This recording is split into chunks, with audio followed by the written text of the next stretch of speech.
apparel and chic looks at very affordable prices. Malvet Boutique offers free shipping all year long on all orders. Shop online at www.melvetboutique.com. That's www.melvetboutique.com. Like us on Facebook and follow us on Instagram. Shop Melvet Online Women's Boutique. Majesty is a premium health and wellness tea line focused on bringing delicious yet healthy tea blends to the community. Filled with an abundance of vitamins and antioxidants, we work to blend teas with exotic spices and fruits to produce scrumptious and wholesome beverages. So check us out at mymajesties.com. That's MyMajesties.com. My Majesties, an Urban Passport member.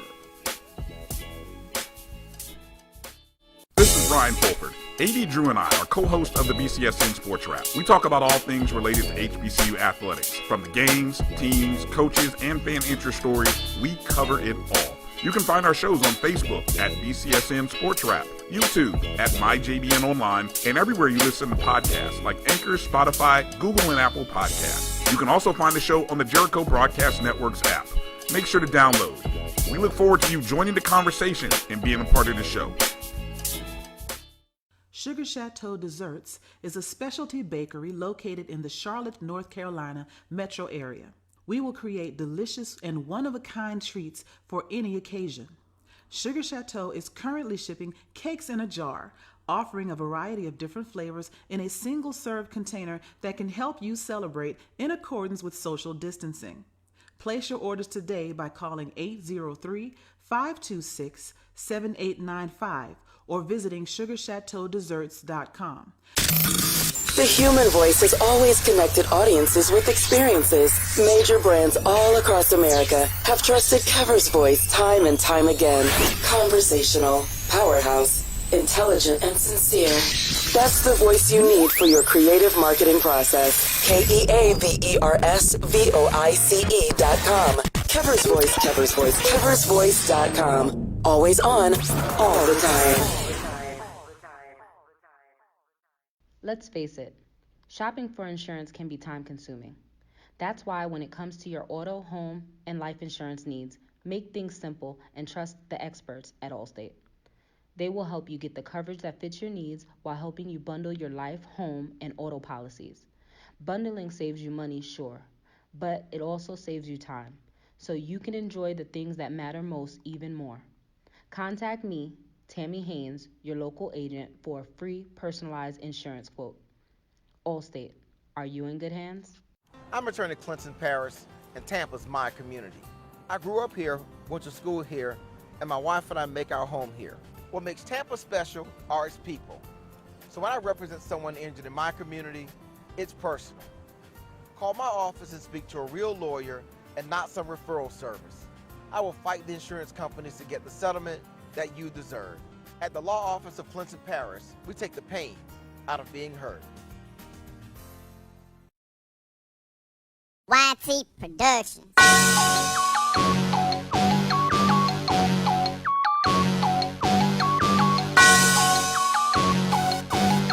Yeah. I love my HBCU. And boy, I love it, love it. I love it, love it. I love my HBCU. And man, I hope my team they won. Yeah. I hope my team they won. Yeah. Man, I hope my team they won. Yeah. I hope my team they won. Yeah. I tune into the HBCU Sports Lab to see if my team won or lost. If they lost, I'm quiet as a mouse. But if they won, keep tab. I'ma do the dab, yeah. Dr. Cavil, he know what he be talking about. Mike and Charles, they know what they be talking about. They compress the analytic data with this hip hop. If you know them like I know them, they gon' tell you if your team, if they won or lost, and who the ball. So listen to Professor, yes sir, and pay attention, cause he gon' teach a lesson. And you gon' learn today, how your team they play, how they play, boy, you gon' learn today, how your team they play, how they play, yeah. We represent that SWAC, that MEAC, and let me say, what's up to Tennessee, stay, tune into the This is Dr. Cavil with Inside the HBCU Sports Lab with Mike Washington and Charles Bishop. Welcome to episode 104 of Inside the HBCU Sports Lab radio show and podcast. The show that's covering the sporting HBCU diaspora and all things HBCU sports from institutions large and small. From NAIA to the NCAA, we share insights and information on the HBCU sports culture and HBCU athletic aesthetics to facilitate the story of HBCU athletic programs and the business of HBCU sports. I'm your host, Dr. Kenyatta Cavil, along with my co-host, Mike Washington and Charles Bishop. We are filming from our home studios and sending a signal live to our KSWH 4:30 a.m. studios with Texas Radio Hall of Famer Ralph Cooper in the beautiful home of Texas Southern University from Houston, Texas. With that, gentlemen, I want to say hello, and I hope all's going well. Mike, how's it going out there? Oh, pretty good. How you doing, Doc? It's just busy. We're just moving into this this year, Lord 2021. Hopefully, when the vaccinations out and moving forward, and we can get back to some sense of normalcy. I couldn't have said that any better there when you talk about that. Charles, how are you doing today? Doing well, Doc. You know, like Mike said, you know, we're trying to keep head above water here during unprecedented times. But I tell you what, looks like help is on the way in terms of vaccines and things of that nature. So just want to get back to some normalcy in some type way. Man, I couldn't have said that any better. I so appreciate that framework. Yes, yes. With that said, let's start off with you, Charles, staying with you. Give me some HBCU news of the day. Well, I think we got some breaking news here, and I tell you, it's just such a lot of news this afternoon coming out, but we'll start here in the SWAC, and it looks like Alcorn State has announced that it will opt out of the 2021 spring football season, and this is a statement from Athletic Director Derek Horn. Due to concerns and uncertainty surrounding the COVID-19 pandemic and the upcoming spring football season, we have determined opting out is our best course of action. This is indeed a difficult decision. I'm especially mindful that this will be disappointing news to our student athletes along with our dedicated fans and supporters. So Alcorn State, they made the decision to opt out of the spring football season. It is finally official. I guess it's been one of those news that's been going around the circles out there in so many different ways, but we hadn't heard from Alcorn State in terms of official statement, and we just have it, as you put it out there, that is now official news of the day. With that, before we go into some other news, let's go back and ponder on this. Let me go to Mike before I ask him to give some updates. That's such big news. What are your thoughts on that, Mike? Well, I think it's not surprising. I think you're going to see a lot more. You're hearing that Howard may opt out, or if they haven't already. And I don't know if it's a function of, you know, either the virus, but it's the protocol, the cost to keep up the mitigative measures and for COVID-19, and you know, couple that with the fact that, you know, you can't control your players outside of the sports arena. It's unfortunately not surprising. It's kind of the sign of our times. But you're hearing that there may be more. I'm I wouldn't be surprised, to be honest. I do agree that there may be more. I think there's an update that Norfolk State obviously has get you in that. I'm not sure if there's going to be more in the SWAC. I'm fascinated to see what that is. I do think there is some information that we need to provide in there because some of it comes out if this is maybe a cost mechanism in terms of COVID-19. And I think it would be a disservice if we just overlap this in terms of a costing and lack of testing. I think you have to really look at this. And I told somebody else this earlier, but you really have to look at this between each individual sport. So for example, Howard basketball men's program determined that they were not going to move forward, but the women's program is moving forward. Yep. So not an institutional program moving forward. Alcorn other spring sports are moving forward. So when you start to break that down, then you start to understand that this is an individual program, and the uniqueness and the individuality of a program to be able to be managed through the process. And so it's not just a universal statement that the costs associated with COVID affects disproportional programs or HBCUs for that factor. And I think we do a disservice if we didn't put this out there, that this is more about the uniqueness of particular teams. Just like you see championship level teams, there's a uniqueness about a championship level team that is not always just about talent. It is also about the disposition of that team and everybody involved that is able to come together in such a way that they're able to move towards championship. And dealing with COVID, for those programs that are able to deal with it, it's not saying that one program is better than another program. It just tells you about the disposition of teams, players, coaches within that program that are able to mitigate it in such a way they can move forward. So I think that's something that is important to contextualize this because I'm hearing also in regards to Alcorn that a lot of this is also about a power struggle. And so I think we need to be frank about that since the news came out, that this is not just about the safety and concerns, which obviously are a large part of it, but all other students that are playing the spring of safety as well. But oftentimes you get to a point where there may be a power struggle between coaches and administrators. When I say that, I mean head coaches and athletic directors. Let me be frank on that in terms of what that looks like, in terms of things on the background of why certain decisions are being made versus a blanket statement for an entire program to shut down.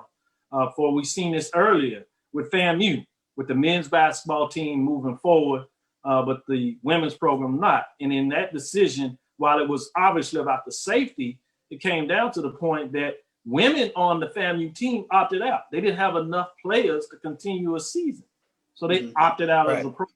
You've seen that with South Carolina State with the women. When they got to a point with injuries and other women decided not to play, they opted out. So they connected that program. So it wasn't about the disposition costs associated with monitoring COVID-19 testing. It was about the disposition of what took place in that program. And again, this is not to say that that's bad or good, just to give information in regards to how to look at this between program to program, not athletic department to athletic department or conference to conference for that matter. Well, Dr. Ville, let me ask this question real quick because I guess the average family asks the question, what are the mitigating circumstances from program to program? Like you mentioned, Howard men, they opted out, but Howard women, they're going to play. That's a great question. So like NCAA bylaws have different rules. So different sports within the NCAA test differently. That's between whether a sport is in season or out of season. It depends on whether it's a football versus maybe a volleyball. And it depends on a lot of ways, what is the physical contact within the sport? So like, for example, cross country, they don't test as often as you would require men's and women's basketball to test. So even the cost difference in testing in there is different because the way that sport is played is outside, they run and there's distance associated with it being outside, similar to golf. So the way they test people in that sport is different than what you would require testing folks in football. Then there's also different tests you can take. We've known this about COVID-19. There's the antigen test. There's these tests they use that you can do at colleges are doing in universities where you have this group test based on the tests of the group. PCR test. Yep, PCR test. You can tell whether there's somebody mitigating that group, and then you come back and have them take a second test. So one of the things that happened because of the previous administration is that you had so many different frameworks of how you're going to test people. And I'm not just saying in sports, I'm talking about overall in general, that went all the way down to sporting context, whether you're professional, intercollegiate, or interscholastic. For example, at the interscholastic level, there were no tests. High school folks got out there and there were no tests. You had temperature or high, then they might sit you down. And then they tell you go get a test and then they make a decision there. But they didn't even test. So this thing in terms of sports, programs, different divisions, all across the board, all everywhere, there are some cost components that we have to say that's out there. But I think we'd be doing a disservice again just to lay it over and act as if it was just plainly all about cost. It's bigger than that and more about that. So I thought that was important to get some of that context out there since that dialogue came out with some of the people that are following us and listening. And shout out to folks like Lawrence D. White, Kay Johnson, Chuck Hunt, Jay Mack, Kay Johnson, Thomas White Jr., Keith Martin, in terms of that, Jason Thornton, A.D., Dexter Hill, Wendy Jenkins Bishop, John Jenkins, Lonnie Shaw, Willie Alex Hine, George Atterbury, just to give Carlos Brown is showing us some love today. Carton Singleton, Jarvis Austin, so Donna G. And so just wanted to get that some of that R.B. Parker, showing us much love today. Brian Echoes in the house, Dwight Moore, Fred Whitting. Man, we got them coming in hot and heavy. Tamika Newman. So just wanted to give some shout out for those folks that are following us in the lab today. With that, let me go back to you, Mike. And what are some other news of the day? So we talked about women, Howard basketball, obviously, counseling season, and the breaking news in terms of Alcorn State counseling their spring season. So I want to switch gears here a little bit and talk about bowling. A well-kept secret, number 14, PVAMU, the Prairie View A&M University bowling team pulls off a three-peat and wins the 4th title in 5 years. That is a little known fact, but yes, after a terrific weekend, they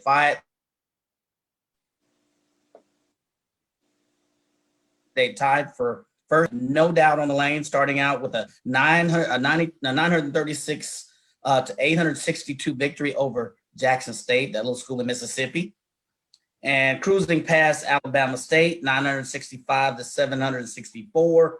And if you keep up with bowling, you know that is quite a few points, quite a bit of points. So they also dominated Grambling State, 950 to 585, after fending off a strong effort from Texas Southern.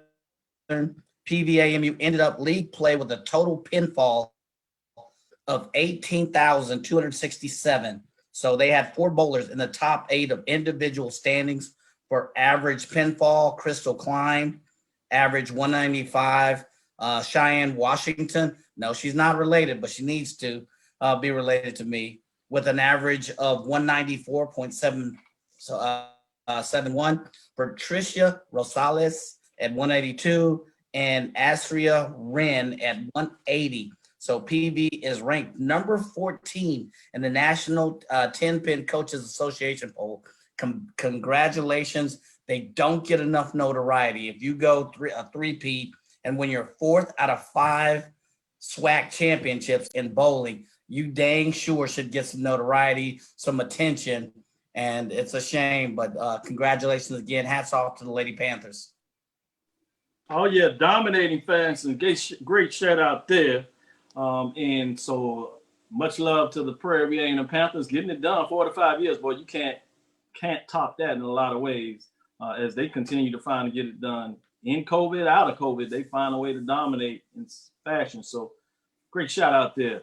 Donna G shout out and said the meetup, the HBCU meetup. It reminds me of Dinner Jane talking about meet me at the let out.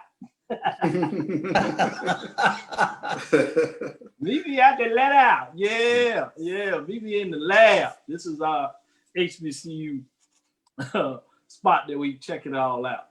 With that, we're coming up on it. Give me some news before we bring in our first guest, as we will be talking about last week's signing day on Wednesday. Get you some more information there. So let me go back to Charles and see if there's some other news that you want to provide us before we bring in our guests.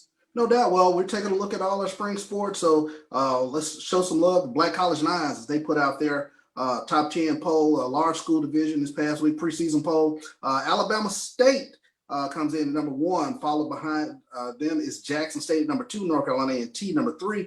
Texas Southern preseason poll, number 4. Southern University comes in at number 5, followed by Grambling at 6, Florida A&M at 7, North Carolina Central at 8, Alcorn at 9, and Prairie View rounds out the top 10 in the large school division in the Black College Nines preseason poll. Oh, man, that's pretty awesome. They're pretty big news. As you got it there, shout out to Black College Nines. Yeah, I guess we're going to hear the ping of the bats pretty soon. And that time is coming for us, and that's going to be ping of the bats both for men's baseball and women's softball. No doubt. And getting ready, about to jump in and get BJ Jones. I'll spoil it for everybody. He's coming on board, and that's Brandon BJ Jones for those that don't know. Mike, share us your last point of the news of the day as we bring in our guest, BJ Jones. Go ahead, Mike. Yeah. Kudos. Since we're still keeping the thing of spring sports. Hampton lacrosse. This pass will you know he's gonna find join. A bit of that lacrosse. That's a good job. Make sure you got that. Go ahead, bro. Hampton becomes the first men's HBCU program to join the Southern Conference, known as SoCon, as Delaware State has been an associate member for women's lacrosse since, I believe, 2017. So it's a big deal for Hampton lacrosse. It positions them where they need to be competition-wise, where they play the likes of Jacksonville, Mercer, other D1 programs. So this is effective, I believe, July 1st of 2021. Coach Rod Woodson for the Hampton men's lacrosse is very excited.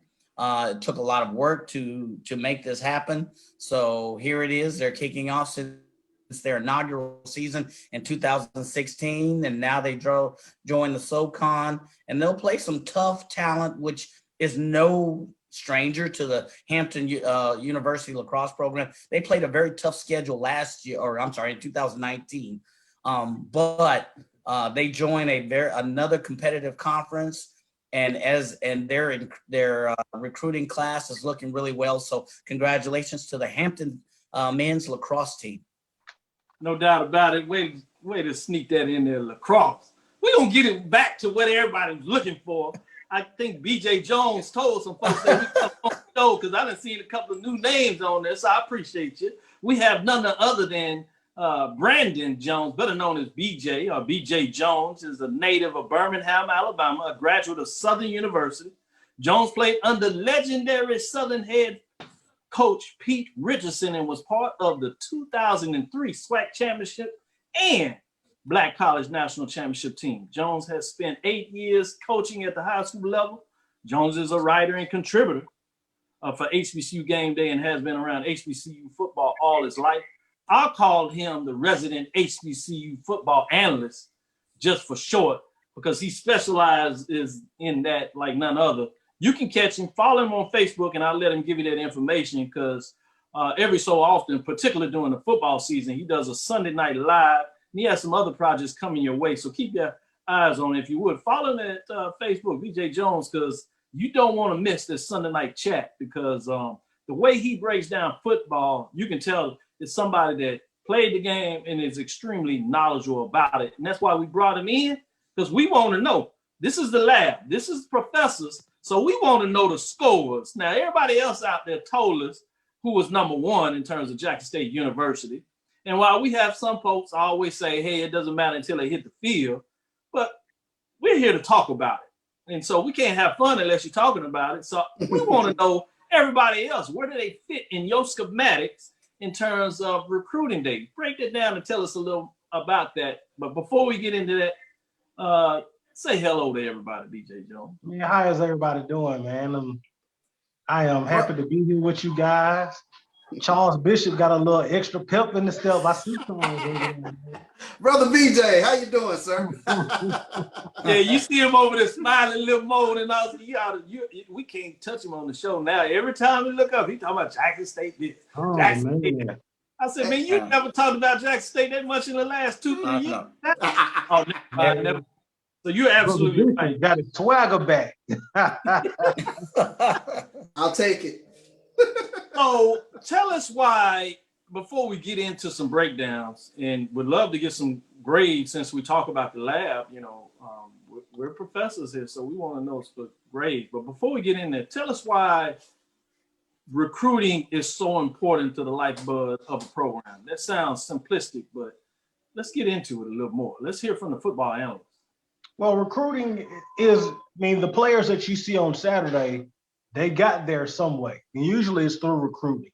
It's through the relationships that have been built with the recruiting coordinators, the position coaches, and so forth. If you want your program to improve, the number one place that you have to improve first is going to be on the recruiting end. You got to have the Jimmy and Joes for the X's and O's to make a really big difference. So recruiting is a major way to get them. And also, once you get them, you have to then develop that talent. One of the things that you run into when it comes down to recruiting is you had some kids that will max out earlier than others. Some kids, by the time they're 16 or 17, that's the greatest. That's their best football. That's their peak. Others may bloom late. We've seen that over the course in the SWAC history, where you get someone who walked on, like a Leonard Tillery at Southern University, a walk-on who end up becoming the SWAC's all-time leading rusher. You have some kids, all they need to do is develop. All high school football isn't the same. You have the disparities when you're talking about sometime in the coaching staff and the facilities on what the kids have access to. That also contributes to kids peaking and not peaking, peaking at different times. So recruiting is like I said, it's the lifeblood. It's where your program is headed, and we can pretty much project the trajectory of your program based on how you do in recruit. No doubt about it. Great points you're making there. Let me jump and go back since you teased them a little bit. Let's go to Charles since he's grilling so much. Let me let Professor Bishop, now that he wants to be called, let me let him jump in here. Well, BJ, I always take a look at the teams, at least that finished at the end in the SWAC championship. When you take a look at Alcorn and you take a look at a Southern, I wanted to kind of take a look at Alcorn first and foremost, because the thing that jumped out at me was I pay attention when Fred McNair goes out and gets a quarterback now, because all they do is just continuously develop quarterbacks year in, year out. Talk a little bit about what Alcorn was able to bring in. I know they have some offensive line starters that they're losing, but what was Alcorn able to bring in to kind of bolster their roster again? One of the things that Alcorn has been able to do consistently upon the Fred McNair is address need. They go out and whatever they need, they go and get. You talked about the quarterback position. They got a good one out of my hometown, Birmingham, Alabama, out of Ramsey High School. When you talk about Ramsey, that program is a relatively new program. I don't even think they've been playing football. Football program has been back for 10 years. They already have a state title, and they've competed for several others. That is a solid program, and that staff is a staff full of HBCU alums. One of my good friends, Justin Madison from Miles College, is on that staff. But the young man that they brought in from Ramsey, he comes from a winning program. He has that winning pedigree, comes from a program that produces a lot of college talent. He's going to hit the ground running at Alcorn. Alcorn lost a lot of offensive line. You saw them go offensive line heavy in this particular recruiting class. Alcorn did not sign a big class. All right, they did not sign a big class. That lets you know they have a lot of kids that are going to be coming back. A lot of those seniors are going to be exercising their right to play that 6th year, going to be coming back, and they're going to plug in what they're missing, especially on the offensive line. They got another quarterback coming in. With Alcorn, what you want to look at, offensive line, quarterback, running back. It seems like over the years, no matter who comes out, those positions are constant on the head coach, Fred McNair, and they brought in some good ones this year in that recruiting class. Sure thing. No doubt about it. I told you he's our HBCU football analyst, and he knows it like no one else. Follow this man. If you talk about you a football fan, if you're not following this individual, then you're not a true football fan, particular for HBCUs at the FCS level, and even more so in the SWAC. But let me make sure I give him full credit, because he'll break down Division II out of the CIAA and the SIAC as well. So don't get it twisted. Let me go to Mike and let Mike follow up, as he wants to be called now Professor Washington. But he fucking kind of follow up. You said, Alcorn, they recruited a couple according to their needs. Coach Dooley over at Prairie View said, I know what I need in my quote unquote. So you've heard a lot about that little school in Jackson and all of the attention that they're getting with their recruiting class. Can you, outside of Jackson State, give me your next 2 or 3 top recruiting class based on their individual needs and why we expect them to be the top, next 2 or 3 recruiting classes in the SWAC? Well, they're not a SWAC member yet. But if you look at what Florida A&M did, he said it, but whoa.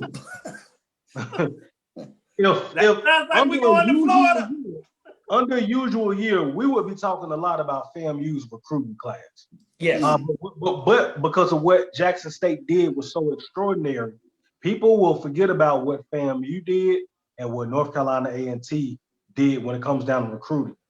FAMU hit the state of Florida hard. And when you look at the kids that they signed, when you look at this kid chose FAMU over Louisville, over Central Florida, over Florida Atlantic, they convinced a lot of kids, instead of going the lower FBS route, come to FAMU. We already got this thing rolling. If it wasn't for probation, you got to think FAMU was headed to the Celebration Bowl. Coach Simmons got it rolling. He has a staff, young staff, a lot of guys from the state of Florida, and it shows in recruiting. FAMU, if we put them in the SWAC, they have that number 2 class in the SWAC. What Coach Simmons was able to do was extraordinary. Wow. And I don't doubt it. Yeah, that FAMU class is unbelievable.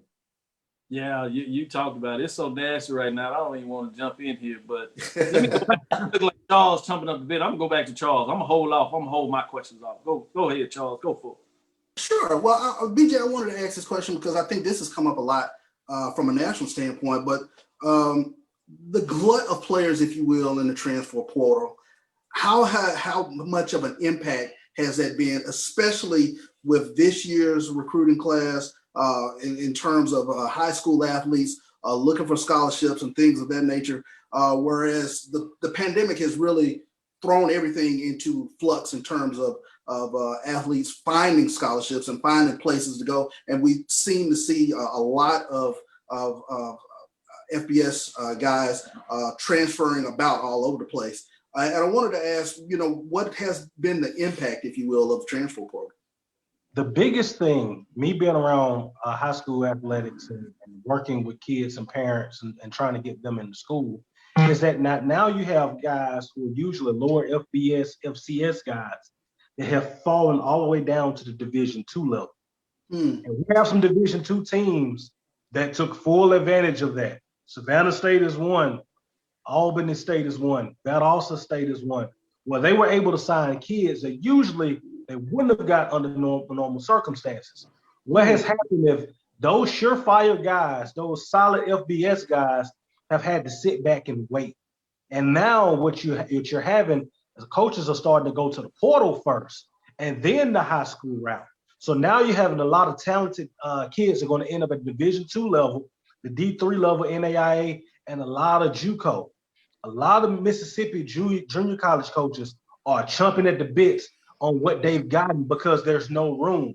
And then you throw in not only the transfer portal, but the extra year of eligibility that we're dealing with due to COVID. So now you're having scholarships that are not available. You're having guys, when you look and you say, I saw him play on Friday night, this kid was able to do X, Y, and Z, and you see, well, he signed as a preferred walk-on somewhere. And that's because the NCAA didn't expand the scholarships. It's still 85 at the FBS level, still 63 at the FCS level. So what you're having is a lot of kids who are talented, who would normally be FBS or FCS kids. Those FBS kids are slipping down to FCS. Those FCS kids are slipping down to the Division II level. Sure. With that, Mike, as we're on top of it, we're going to get into this break. But before we take this break, I want to at least, Professor Washington, get your question out, and then BJ Jones, if you'll hold over, we'll come back and get you to answer it on the other side. So go ahead, Mike, with your question. Yeah, BJ. So you hear about all of these 3-star, 4-star, 5-star rankings, and kind of listening to your last description, you kind of wonder, has this 2-star, 3-star, 4-star ranking, has it been diluted to a certain degree? And the second, I guess, part B to my question is, with COVID-19, there's a lot of players that will be allowed to have an extra year of eligibility. Does this extra recruiting create a traffic jam in some of our institutions, and I'm talking specifically the SWAC? You answer that. Let's put a pin in that. So make sure you put a note in there. Professor Washington, as we call him now, he's good for asking these dissertation questions. You need to mark it down anyway, because it's going to take you a little bit to all do that hate gotta go, Doc. Just joking there, Mike. You know, you're my number one big brother credential as get a piece of the rock, as I once heard.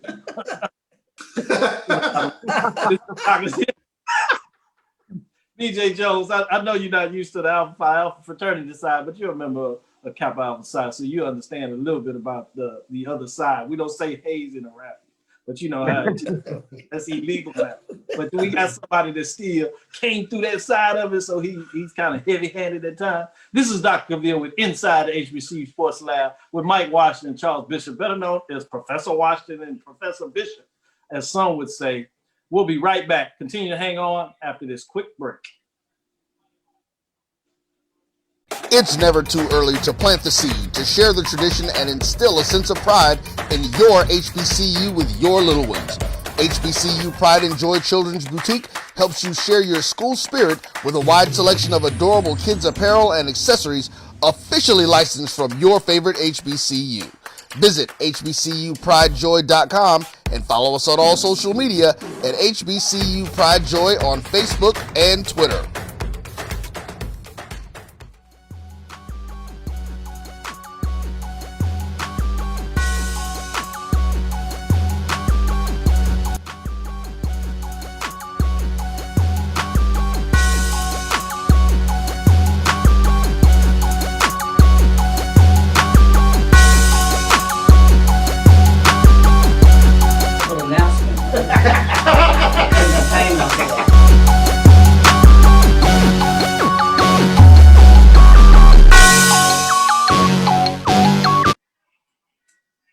This is Dr. Cavil with Inside the HBCU Sports Lab with Professor Washington and Professor Bishop, as they like to be called now. I don't know what has changed. Some people take this upward trajectory in life. I just don't understand it. But we have our special guest, BJ Jones. He's a writer, contributor to HBCU GameDay, and he is a SWAC champion as well as a Black College champion, as he was coached under the legendary Southern head coach Pete Richardson.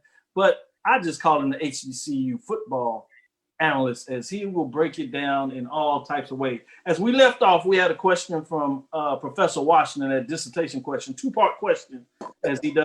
Sound like what they do on those exams. You know, you think you go get this? Yeah, now touch that. So if you would break down that answer, if you would, in terms of his questions there. So the STAR methodology, basically 5 stars are kids who are program changing kids. They are projected as, you know, to have an NFL future. They are steps ahead of everyone else. Your 4 stars are a few steps behind with a little bit of pushing, a little bit of developing. They're supposed to develop into those 5 stars. Your 3-star guys, the way they rate those are guys who come in and maybe they're starters by year 2 or 3 and come in to be solid contributors. Your 2-star guys are guys who are supposed to come in, and those are developmental projects where you might get a year or 2 of them in the starting rotation. And then you have those 1 and unranked guys who are supposedly kind of your special teams and your role players. This is the thing when it comes down to stars. Sometimes stars are impacted by where you go to high school, not always what you've done, but where you go and what camps you go to. Because I'm here to tell you, I've seen a lot of 3 stars on Friday nights and 2 stars make some guys who were supposed to be 5 stars look really, really bad. Why I asked the question. Especially when you start talking about in the playoffs. When you start getting in the playoffs, and you start seeing those guys that are seniors who have that mentality that every time I step out, this is a job interview for a collegiate coach. You see a lot of those 2-star and unranked kids don't make 5 stars look really, really bad in individual matchups. So sometimes that's influenced by which camps you go to, how many prospects your high school is producing. Because you see some kids come out of nowhere because they came from a high school that maybe won 3 or 4 games the whole while that they were there. But then you put them on a field in college and they can outplay anybody. So it's subjective. People have done a little bit better by it. I came out of high school in 2002 when Rivals was first bringing that around. I didn't have any stars. I had no stars. But like I said, there were a lot of kids that on Friday night that was supposed to be 5 stars and Mr. Football types that I outplayed. Second part of that. No, thank you for that. CB, and just for the record, CB and I consider ourselves 4-star radio broadcast journalists. So I just want to put that out there. Were you going to knock on the second part of that, or you want to jump to Charles' question? No, we can jump on this second part. What was that second part? Because it was good. The second part is: do you have any concerns with COVID-19? You've got recruiting classes coming in. Some players have been promised extra years of eligibility. Do you see any kind of issues, obstacles, challenges, maybe even traffic jams where people you thought were going to start are going to start? Do you see any concerns, at least from your vantage point? Yeah, I mean, the biggest thing that COVID has done is really Coach Maynard knocked it out on at Media Day. He said, if you're not an all-conference guy, you're not a solid contributor, we're probably not going to have you back for those seniors. And that's going to be the case in a lot of programs. So that adds to the transfer portal. Then you also have the high school kids who are kind of in limbo. What spots are available. That log jam that we have right now will probably be in effect for the next 2 to 3 years. It's going to take some time before we get back to normal. Just because of the log jam we have the transfer portal, extra year eligibility, and then the impacts of recruiting at the high school level. Because you got a lot of kids that have said, and I've talked to them that say, I'm going to go ahead and take this Division II offer. I'm going to go there, establish myself, and then I'll transfer up by the time I'm a sophomore or junior. Question about it. Go ahead, Charles. I know you got a question you want to jump in there. Go ahead. Sure. I want to follow up on kind of the line of Michael's asking, but BJ, what do you think we're going to see with this spring football? Do you think it will be an evaluation of the roster with playing, or do you think we will have competitive football? I think that you will have both. I think that you're going to have a mix of both. Let me warn you, be prepared for some sloppy football. Watch the FBS guys play. It was week 3 or 4 before it started looking normal. And for some teams, it wasn't until the end of the season until things started looking normal. With that layoff, things are going to be very, very sloppy. The game of football is one of those things where you have to do in order to get better. If I'm an offensive lineman, the only way that I know on this particular formation or on this particular package, should my split be, a yard and a half, yard, this guard next to me, does he take wide steps? Does he take choppy steps? All of those things that need to be worked out, they're not able to be worked on because of COVID. So be prepared for some sloppy football, number one. But then you're going to see coaches who want to evaluate kids, and also that competitive nature is going to take over. We're competitive beings. When you play in any athletic endeavor, you're going to want to go at it. So I think you're going to see both. My prayers is that hopefully we're able to get through this most of this, the games in the season played, because we're seeing basketball really take a hit right now. Yeah, great point. I want to kind of follow up on that. Obviously, the big news of the day, breaking news of the day, was Alcorn State finally stated what many of us had heard to the tea leaves in regards to them not participating in spring football. We've heard that earlier from North Carolina Central, FAMU, just recently Norfolk State as well. Obviously, one of the first to do it was Bethune-Cookman. Based on what you just said, do you think not playing this spring, although they'll probably have some type of spring football, do you think not playing this spring is going to hurt or help those programs coming back in the fall? Honestly, I don't know. It's unprecedented. I think as long as they go through and have a regular spring camp like they would normally, I think that will help them out a little bit. But there's nothing like going against live bullets. Scrimmages, I know that we can make scrimmages live. There's nothing like going against someone else who don't know your tendencies, that don't know what you do. When you're in spring ball, I am guilty of this like any other player. I knew the offense was running because we had ran against those plays. I know when they go in this formation, what's coming, what to look out for. When you take that element away and you're going against somebody else with a different uniform, now you have to really go out and ball. So it's going to be interesting to see how that plays out in the fall.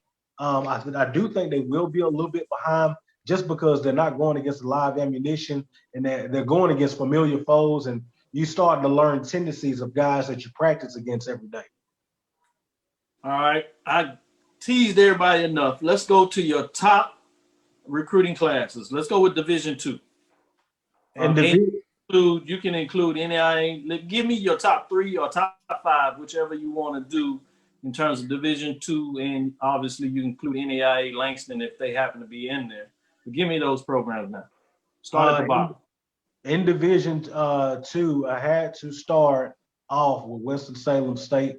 What they were able to do, they were able to pull a lot of kids out of the Charlotte area, out of that area, and a lot of kids with a lot of winning pedigree. So I like what they did. And the 4th spot is Tuskegee. Tuskegee hit the state of Alabama hard. They didn't bring in as many JUCO transfers as they usually do, but one of the things that they did was they locked down the state. Number 3 was Miles College. They got a lot of talented kids out of the Birmingham area. We talked about the Ramsey program. Hardy, the defensive end from Ramsey, defensive end outside linebacker. I had him projected to probably go, to an FCS school. He follow him on Twitter, had a lot of FCS offers and a few FBS offers. Falls all the way down to Miles College. They got a good one. Number 2 would be Albany State. What the Rams have done. They are low. All Benny, as they call them. All Benny, as they say it. Yeah. But the number 1 classman as far as HBCUs at Division II level, Savannah State. What? I made this statement on the Carlos Brown show. Savannah State, when you look at prospect for prospect and the kids that they were able to pull, Savannah State out-recruited some SWAC and MEAC schools. They took full advantage of the log jams and everything that you have to do with COVID and the 6 year. Savannah State took full effect. I mean, they took advantage of that. And you talk about a program that won 8 games in 2019, that would have won the SIAC if they would have been eligible. They're building something down in Savannah, and they're very excited. And that recruiting class shows that kids now have their eyes on Savannah State as well. Interesting.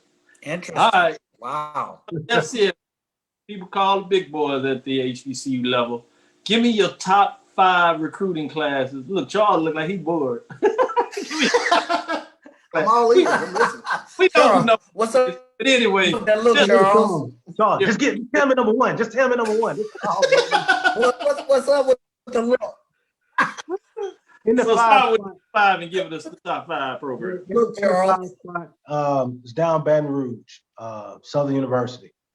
They were able to address needs on the offensive line, got 2 offensive linemen from in-state, both played for state championship football teams. Those are 2 guys that I think that can immediately come in and make an impact when you look at the size and the skill that they have. In the 4 spot, Grambling State. Look out. Grambling was able to make some noise, all right? Got the New York Player of the Year at quarterback. Got him to come from New York to come all the way down south. Yeah. He's a young man that can compete and that can go. In the number 3 spot, it's kind of tight, all right? I got Alabama A&M and I got Florida A&M. Alabama A&M was able to hit the transfer portal. Got a young man, linebacker from Michigan.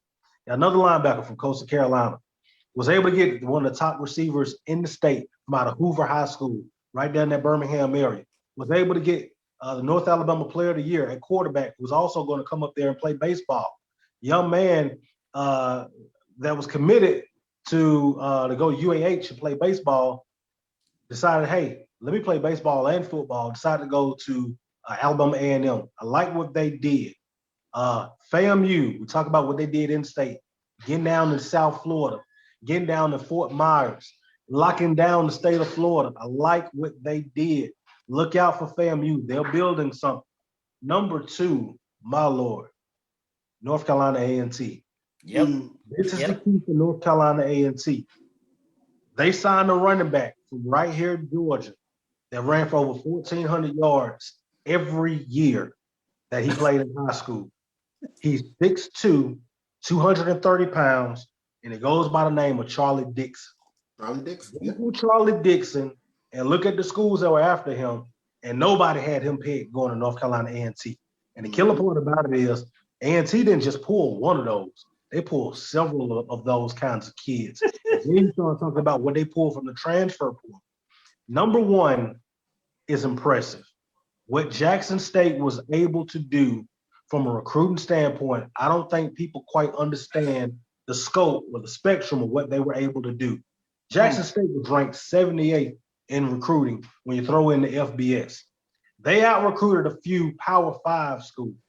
If you put them in Conference USA or the Sun Belt, they have upper-tier recruiting classes there. So with the number 1 recruiting class in FCS, top 80 recruiting class of FCS and FBS, what Coach Prime and that group was able to do from a recruiting standpoint at Jackson State, impressive. And I haven't seen a class like this in Black college football. I think the only one I can compare it to is maybe that 2013, 2014 A&T class where you got Elijah Bell and those guys to come in. But what they were able to do with Jackson State, man, you see why Charles Bishop has that swagger. You see why he got that swagger. He's ready smile, to go. that smirk. Yeah, man. Charles ready to jump off. Now, Charles, you got him in there. Yeah, no more excuses now. No, definitely. I mean, I completely agree with you. And one of the things that I try to implore with the Jackson State fan base is you're right. The talent is there, but be wary because nobody's going to lay down. I mean, we got some coaches both in the MEAC and the SWAC. They can flat out coach. So it's still going to be a tough road. But they've done the first part. They got the talent. They got the talent in camp, if you will. So now it's about going out and going to prove it. Yeah, and then again, this is the thing about Jackson State. Keandre Hampton was already on campus. Exactly. So they were just building on what was already there. And I want to give a shout out to the coaches in the Southwestern Athletic Conference. Look at what the SWAC did from a recruiting standpoint. The SWAC was able to sign 23 stars total. That's number 1 of all the FCS conference. Jackson State got 7 of them. But as a whole, the SWAC was able to get 7 3-stars. You got multiple 4-stars coming into the conference. All right. The SWAC, from a recruiting standpoint, has elevated itself across the board. You can call it the Prime effect or whatever you want to call it. A lot of it had to deal with not only Coach Prime, we're talking about the social unrest of the summer, and that's still carrying over and where we are as far as the political climate in this country. The coaches in the conference have really taken advantage of that, and it's a breath of fresh air to see our best and our brightest come back to our HBCUs, especially here in the SWAC. No point. Great point. And then when you add in the expansion of the SWAC and excitement with FAMU and Bethune-Cookman, I'm sure you add that trifecta and you really get things moving in that direction. So great analysis, great breakdown in terms of that. If you would, since we're based out of this Houston area, tell us a little bit of what you think about Texas Southern and Prairie View's class. I think Texas Southern did an amazing job. I think Charles, Coach McKinney came in. I think he sold a lot of kids on, hey, you can play right away. And kids like that. All right, regardless of what your program is, if I can come in, I can play right away. That's what I want to do. You saw him come in, the young man that he got from out of Duncanville. That was big. I like what Texas Southern did. Prairie View is not the Prairie View teams that recruiting classes that you've seen in the past, but they went meat and potatoes on this. They got what they needed. They didn't go out and make the splash that you saw Dooley year one, Dooley year two. They came in and got what they needed. And it's going to be interesting to see the trajectory of Prairie View and Texas Southern, especially with Prairie View dealing with some sanctions. We're going into year number 3 of Coach Dooley. So interesting to see the trajectory of those programs, because I believe both of those programs, with everything that Prairie View has and the commitment that Texas Southern has made to athletics, I think that both of those programs can be sleeping giants in the SWAC. You're already in Texas with that produces the most talent in the SWAC footprint, Texas and Florida. So you're right there. They're able to make some noise and get some of those kids to stay home and maybe pull in a kid or two here and there of Texas kids that may have gone to other places and pull them back into the transfer portal and get them on campus. I think the sky's the limit for both Texas Southern and Prairie View. Man, I told you he's the HBCU football analyst, special writer, contributor for HBCU GameDay, none other than BJ Jones. Thank you for joining us today. You didn't let me down. You really brought it like always. As we get into the mix, we're going to ask you to come back and bring us some analysts in regards to what's going on in the spring, and certainly we'll bring you back when it really explodes for this fall. So thanks again. We bled you over a little bit, so thank you for your patience and giving us a little more of your time than we initially said, but I think it was well worth it for our listeners and our followers, so I hope they enjoyed it. But thank you. Again, check him out Sunday evening. Just go join the Facebook. He'll let you know when he's going to bring it. When he does, you will not be let down, as he's going to bring it hard and heavy. None other than BJ Jones, HBCU football analyst extraordinaire. I like to add that in there because he, as you just heard, he's a wealth of knowledge when it comes to understanding HBCU football and football in general, for that fact. Man, I appreciate that. Appreciate you guys having me. Looking forward to doing it again soon. No doubt, BJ. No, for sure. Thanks, BJ. Thank you. HBCU Sports with Professor Washington and Professor Bishop, as they like to be called. You just heard the interview with BJ Jones, Black College champion, SWAC champion, bringing you all the knowledge, contributor, HBCU GameDay, all around HBCU football analyst. With that, I'd be remiss if we didn't get this news in here before we get into a little bit of this basketball. And particularly just coming off the heels, talking about football and recruiting class. Our condolences go out to the family and all those that were fans and followers of Bill Nunn on his Hall of Fame selection in terms of, well, I shouldn't say condolences, but in terms of his selection. Yeah, shout out to Hall of Fame selection finally coming to his time, which I believe he should have been in there far ahead of this in terms of being a contributor. But he helped the Steelers draft Mel Blount, Southern, L.C. Greenwood, Pine Bluff, Ernie Holmes, Texas Southern University, John Stallworth, Alabama A&M, and 3 of those were Hall of Famers, and one of them should be a Hall of Famer in my estimation in terms of that, but because of the position in terms of defensive tackle, may not get the correct love he got, and that's none other than Ernie Holmes. But just wanted to give a shout out for to Bill Nunn in terms of a legend in so many different ways. And as a Cowboy fan, it pained me that he gave me so much heartache because of what he did in the steel town up there, Pittsburgh Steelers. But kudos, really, in so many different ways. I am a fan of afar in regards to what he was able to build in those Hall of Famers. It's hard to say anything more than that when you're able to get that done. And this was at the infancy of when people were looking at the NFL, AFL, that merge and bringing that talent in, and you see what he was able to do with his talents doing it. Only a few were quite like him in terms of what he was able to do. But so I wanted to give that shout out to him in acknowledgement in a lot of ways. Let's get into the women's basketball poll ranking. There's some changes here in terms of a number 1. So we got a new number 1 this week in women's basketball. So we want to see what your thoughts on that. And look for us to do some sports analytics coming in a second type of show that we'll bring into the forefront. And so this will be a tease of how we kind of do that. With this new program, we'll actually take games of the week. We'll do it based on the sporting season. So, for example, this is basketball season. So we would take a men's, women's basketball game, sometimes two men's, sometimes two women's games, and break them down from an analytical perspective to really go inside the numbers, if you would, of what took place in various games that we select. And we'll have an opportunity where people can poll and tell us games that they might want us to break down after the game and tell you why a team won more than what you just see in the scores. With that, let's go to this poll ranking for the women's side.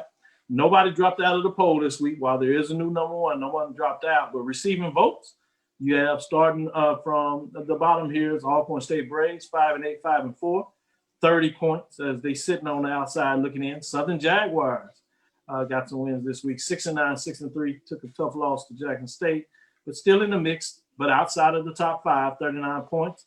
Alabama A&M Bulldogs, just to let you know, they are pushing in the upward trajectory, but they're outside of that top 5, sitting at 7-2, 5-1, 42 points. To me, that tells you a lot about the top 5 programs, just how hard and tough it is to get in the top 5. Like to see what your thoughts are on that. Number 5 is Morgan State Bears, 9-3, 6-2. Previous ranked 5 stay at 5. They split with Howard in terms of what they did this week, bringing us to number 4, Howard Bison, 9-3, 5-2, 2 first place votes. They do drop a spot from number 3 as they got that loss with 84 points, but they're right there with number 3, North Carolina A&T State Aggies, who are 7-1, 4-0. Hadn't played in a while, 2 first place votes, which dropped them out of the number 1 spot with what other teams were doing. 85 points puts them just ahead of Howard Bison at 84. Again, they dropped for the number 1 spot, so we'll get a new number 1 this week. Bringing us to number 2, Jackson State Tigers, 10-5, 9-1, 2 first place votes, 87 points, previous ranked 4. So they move up 2 spots. Jackson State right there, maybe one of the best teams playing of late, but they have an early season loss. It was on the road, so we'll get to see how that may change, because I'll be looking forward to that matchup, because guess who's number 1? The team they lost to, which is Alabama State Hornets, 8-1. They didn't play non-conference games, but they're rolling in conference play. Did have their 1 loss, but they do have the victory over the number 2 team, Jackson State. 3 first place votes, so it is close and tough, but 90 points. They jump up and ascend to the number 1 spot. So Alabama State Hornets jump to the top of the ranking in week number 6 to let you know what is going on here. Let me go to Professor Washington. What are your thoughts in terms of the top 5 on the women's side?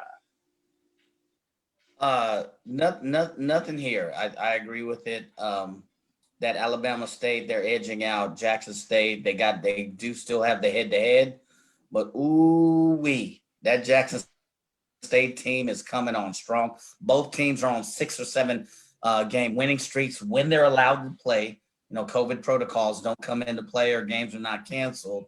I agree with North Carolina A&T sitting at 4-0 in the conference. No good. I wonder if you could switch the Morgan State and Howard positions a little bit. But, I'm comfortable with where you're at. I mean, if you look at, total scoring, I mean, it reads Alabama State player, Jackson State player, Morgan. I mean, it really is. The top 5 or 6 players in the SWAC all belong to a team called Alabama State or Jackson State. So nothing wrong. I think this ranking got it right. Oh, wow. Professor Washington. Let me get out here and make sure you say that again. You thought this poll ranking did what? Oh, yeah, I think it got it right. Now he wants to be silent. I think.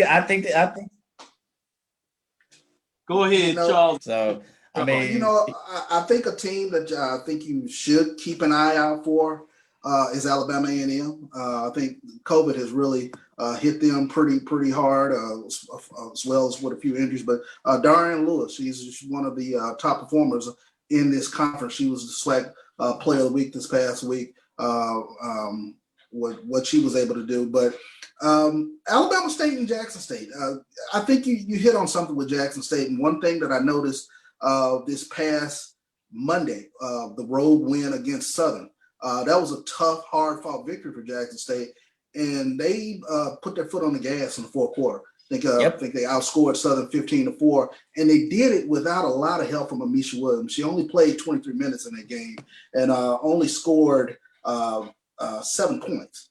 So it was a rare off night for Amisha Williams, and you saw she didn't really have a lot of rebounds as well. But Jackson State's bench has really developed a lot more than I think toward the beginning part of the season. You have players like Alexis Payton and Tony Womack, Jeriah Covington, Sherelle Jones, and Tion Bowler. They've all really stepped up their games for Jackson State, and it's given them bench depth that I don't think was there at the beginning part of the season where they were still trying to figure out rotation. So we're watching a team that's really rounding into shape, if you will, as we start getting through February, as we start to get to March. That they're going to be a tough team to deal with. So really looking forward to that second matchup with Alabama State, because Alabama State, they've been the early surprise thus far. We'll see if they continue to ride it out the rest of the way. Great point, great analysis as you broke down there, Charles. Let me give some shout out to none other than AD, as he broke down his BCSN women's top 5. He has A&T number 5, JSU just number 4, number 3, Oregon State, number 2, Alabama State, and he still has Howard number 1, although they hadn't played. Well, they did play, excuse me. I'm thinking about North Carolina, but he has Howard number 1. So that's interesting. Let's get into our men's poll ranking and see what he may have there. And I'm going to go to you first, Charles, as we look at our top 5 programs there. And we did have 2 teams dropping out. So this may be interesting to see what your thoughts are. A lot of changes taking place here. Let's see if Prairie View, although they didn't play, do they continue to hold on the number 1 ranking? I see Charles has some consternation, so he wants to hear what this top 5 is, and he may have some thoughts on that. When I told him 2 teams dropped out, it looks like he wants to hear who they are. Receiving votes, Coppin State Eagles, 7-12, 6-4 with 12 points. You have Hampton Pirates, 8-9, 7-5. They keep winning and losing in the Big South, and so they can't get out of that pack. They sit at like 4 or 5, but they're like 4 and 5 games behind 1 and 2 that's running around that conference. But they're right in the middle of the pack, but just can't get like consecutive wins, if you would, to really make a statement. Alabama A&M Bulldogs, 6-2, 4-2. They did bounce back, but other teams were rolling as well. They sit with 25 points after going to Texas, getting 2 straight losses. They bounced back and had 2 big wins. They were against Arkansas, Pine Bluff, and Valley, but wins are wins. Norfolk State Spartans sit at 10-7, 5-4, 41. They had a tough loss. They are reading a little bit, although they started out hot non-conference. In conference, they're struggling a bit. I don't know if the stops and goals are not really working well for them. Obviously, not having the fans in Nichols, as I watched the game they had with Coppin State, which is an upset as they split with Coppin State the game before. So that was interesting to me. And Norfolk State and Coppin State were the teams that dropped out of the poll, even though they split with each other. So a lot going on there. Number 5, Grambling State Tigers. They're going to win quietly, getting things done. You know, their loss, one of their losses is to Prairie View A&M, one of the top teams in the country in terms of HBCU.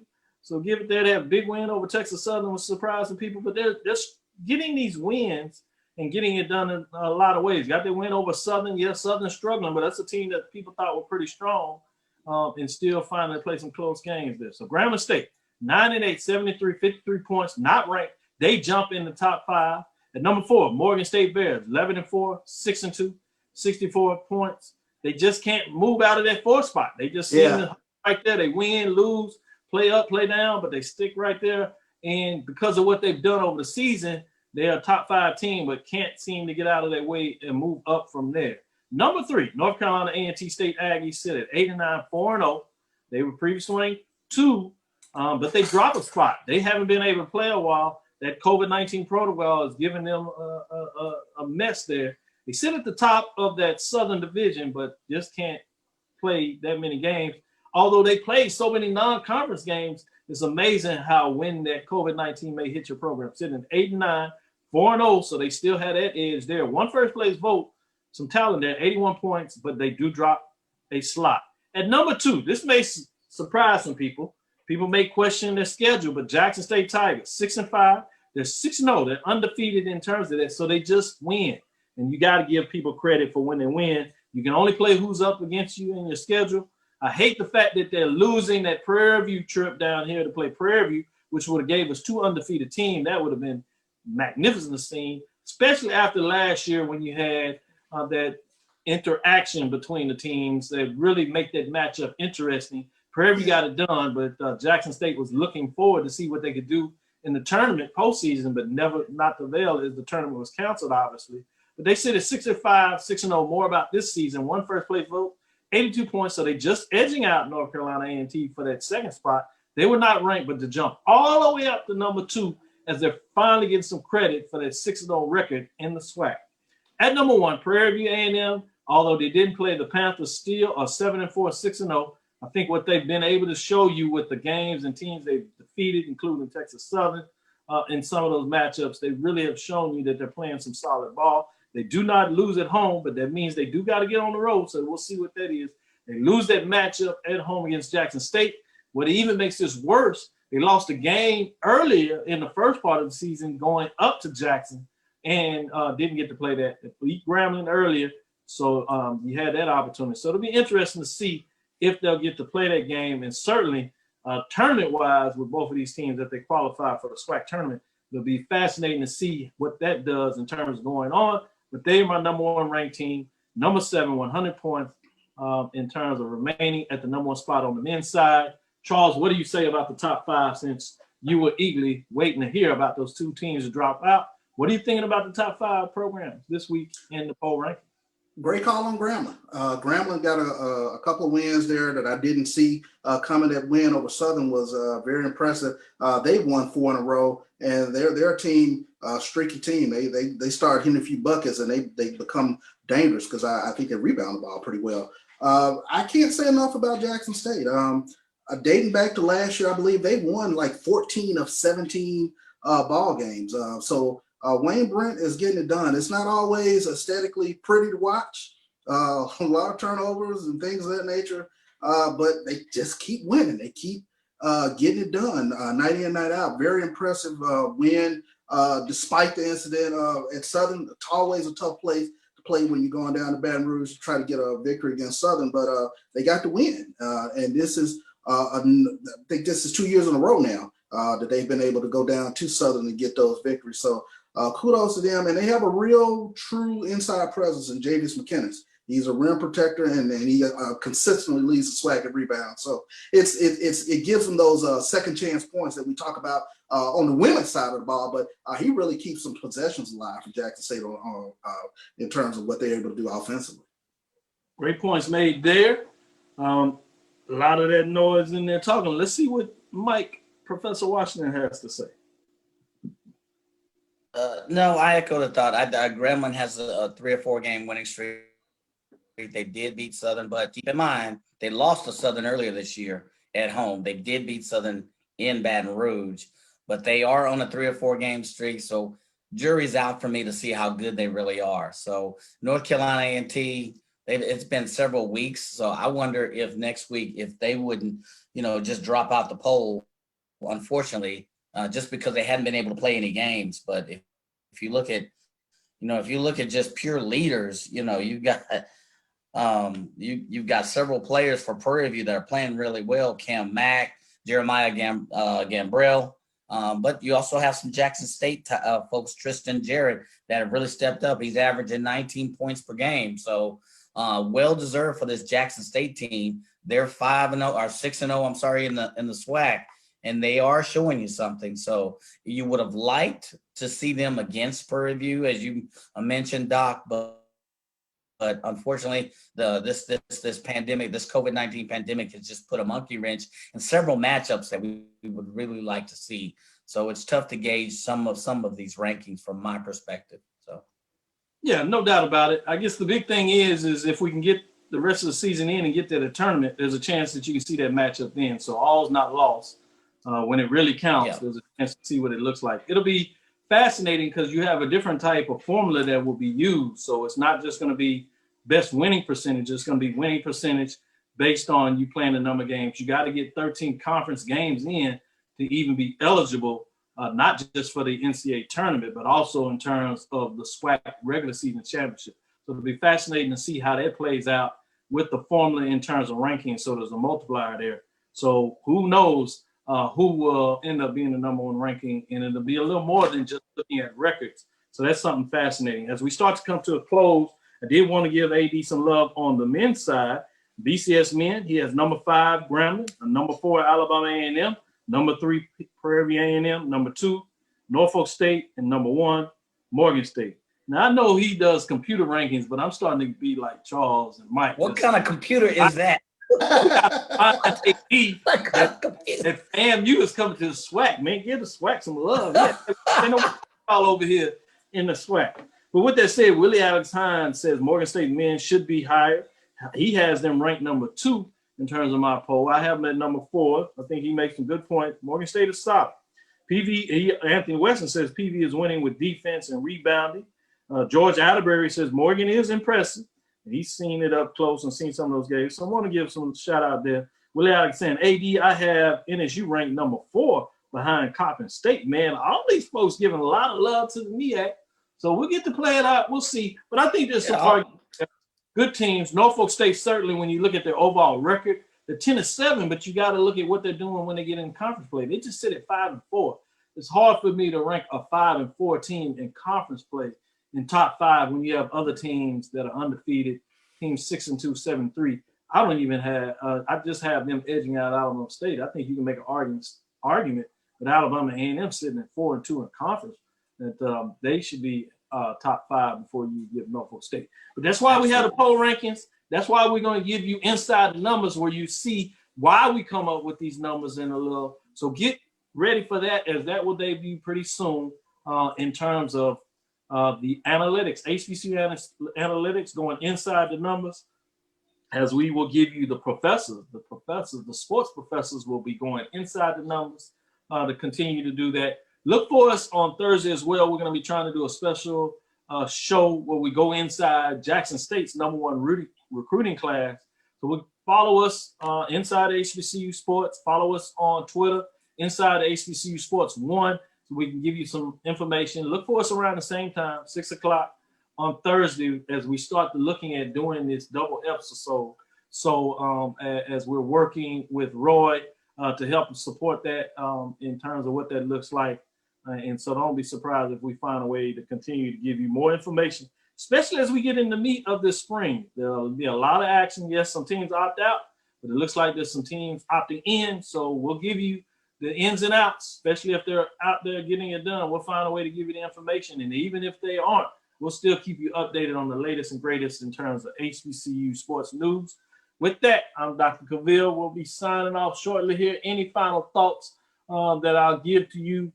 Charles, let me go back to you. Any final thoughts that you want to show in terms of either BJ Jones on the recruiting class or the basketball poll rankings moving forward? Really quick, I wanted to send condolences out to the UT Rio Grande Valley basketball team in the passing of their head coach, Lou Hill. Of course, they played Texas Southern this past Saturday night, and Coach Hill passed away overnight. So I wanted to send condolences out to UT Rio Grande Valley program. Certainly, our prayers go out to him and his family and the players that were just on campus of TSU getting that game in. Played an exciting game, great coach game, and to hear his passing certainly hit home for a lot of folks. With that, Mike, any thoughts that you wanted to share out there in terms of HBCU news that you didn't get to say earlier, or anything about the recruiting class, BJ Jones, or as we talked about the basketball ranking? No, just want to thank BJ Jones. Man, what a terrific job he did breaking the signing analysis down, for the SWAC and the MEAC and for Division II. Hopefully we'll get him back on the show again. Great job. And I want to reiterate, kudos to, to Bill Nunn and the family on his spot in the Hall of Fame. Man, you talking about a trailblazer, somebody who made a difference. If you look at his lineage and the things that he contributed to the NFL and the folks that he recruited and put in place, tremendous impact. It it's a shame it didn't happen sooner. So I just want to reiterate that, kudos to Bill Nunn on his spot in the Hall of Fame. No doubt about it. I appreciate you closing on that note. Very poignant. Let me give one more shout out to Vic Flair. He said, do I need to do a precision poll? Why not? Put it in the poll ranking. We like the discussion. As you see, AD puts it in here, people giving their ranking up and down. Put it in here and we'll discuss it. We give our weekly poll rankings. Like I said, we'll go inside the numbers. But we love the discussion and dialogue. So yeah, come on up in here and next week. Give me your top 5 so we can discuss it in regards to when I release our men's and women's Dr. Ville's Inside the HBCU top 5 Division I programs of HBCU program this week. I want to shout out to all the lab folks that following us out there, all the followers. Really appreciate you jumping on here weekly to give us all the news. We've heard you loud and clear. You say you want more. We're going to find a way to give you more. So continue to check us out on all the social media platforms. With that, thank you for listening to Inside the HBCU Sports Lab. Make sure you share our podcast with your friends and colleagues. I am Dr. Kenyatta Cavil, the Dean of HBCU Sports, with Mike Washington and Charles Bishop, better known as Professor Washington, Professor Bishop, as they like to be called now, since we are on this sports professor kick with Inside the Atlantics, man. They won't let me stop using it. But hope you enjoyed the interview with BJ Jones, as I say, the HBCU football analyst, giving you all the updated information in so many different ways. Again, we want to thank you for listening to Dr. Ville's Inside the HBCU Sports Lab with Mike Washington and Charles Bishop every Tuesday right here at 6 o'clock Central Standard Time. We will look forward to next week, and we will discuss the latest in news in the lab. Follow me, Dr. Kenyatta Cavil, DrKenyattaCavil, DrKenyattaCavil on Twitter, Facebook, and Instagram. Again, that's DrKenyattaCavil. Dream big and continue to move forward. We will talk with you soon. Charles. Of course. Mike. Lecture. Dismissed. YT Productions.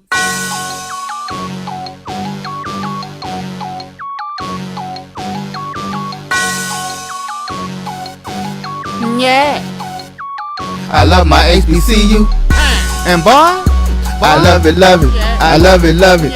I love my HBCU. And man, I hope my team they won. Yeah. I hope my team they won. Yeah.